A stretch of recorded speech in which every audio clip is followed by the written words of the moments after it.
La Kabbale est vérité. Et souvent la vérité est difficile à accepter.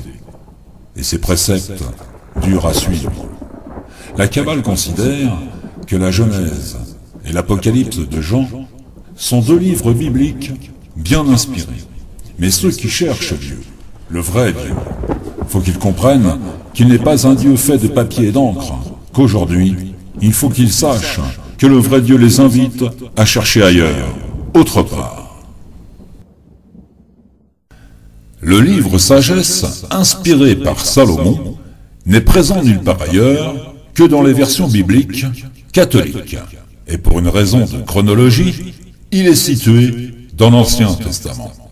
Salomon nous dit, en parlant du Dieu, « Tu as tout ordonné, avec mesure, poids et nombre. » Dans l'Apocalypse de Jean, il est écrit « Ici est la sagesse ». Ce verset du livre de Salomon est relié avec celui du verset de l'Apocalypse. Que celui qui est doué de l'esprit calcule le nombre. Ce nombre, c'est le 666.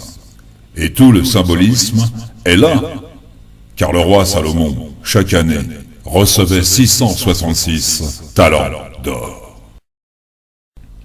La Kabbale française est une œuvre surnaturelle. Elle a aussi ses deux tables sacrées, et ses versets sont formulés sans intervention humaine. La clé pour ouvrir le livre scellé, c'est la gématrie, le livre de la parole, faite de lettres et de nombres.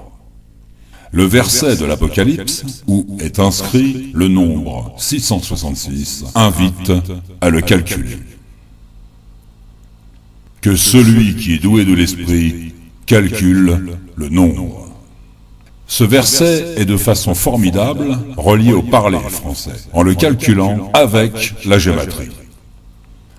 Car c'est un nombre d'hommes, et son nombre est 666. Ce verset extrait de l'Apocalypse désigne le parler français comme étant la solution. Le pur hasard ne peut pas être le créateur de cette concordance fabuleuse. Car c'est un nombre d'hommes, et son nombre est 666. Avec la table en base 1, nous obtenons précisément avec la gématrie le nombre 666. Nul autre langage n'obtient cette équivalence. Ça ne peut être qu'un signe de Dieu. Ce qui atteste que la gématrie est sacrée et que son héritier désigné pour la pratiquer, c'est le français. Avec la table de 1 de gématrie, nous pouvons formuler des phrases entières. La table de l'alpha est l'instrument de Dieu, donné pour des raisons de vérité. La gématrie est l'instrument de la vérité. Si la table de 1, la table de l'alpha, est de source divine, comme nous l'avons vu, il en va de même pour la table de 9. La table de l'oméga, elle a aussi sa propre légitimité, qu'elle vient du Dieu. Les pères de l'Église retracent qu'ils se sont aperçus que les 6 premiers chiffres romains, additionnés dans leur ordre naturel, avaient pour résultat le nombre 666. Si nous prenons ces mêmes lettres romaines que nous retrouvons dans notre alphabet, si nous soumettons ces 6 lettres à la table de 9 de gématrie, nous obtenons également, par miracle, le nombre 666. La table de l'oméga reçoit, elle aussi, sa légitimité divine.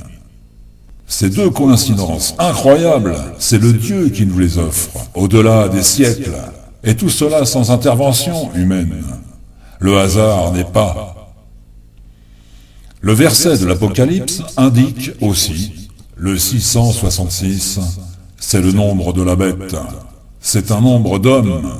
Le 666, c'est le nombre de l'homme, nourri par la bête. La bête en l'homme, c'est la signature du péché, l'homme bête. La bête a plusieurs têtes, mais elle est issue d'un unique péché. Ce péché en a engendré beaucoup d'autres.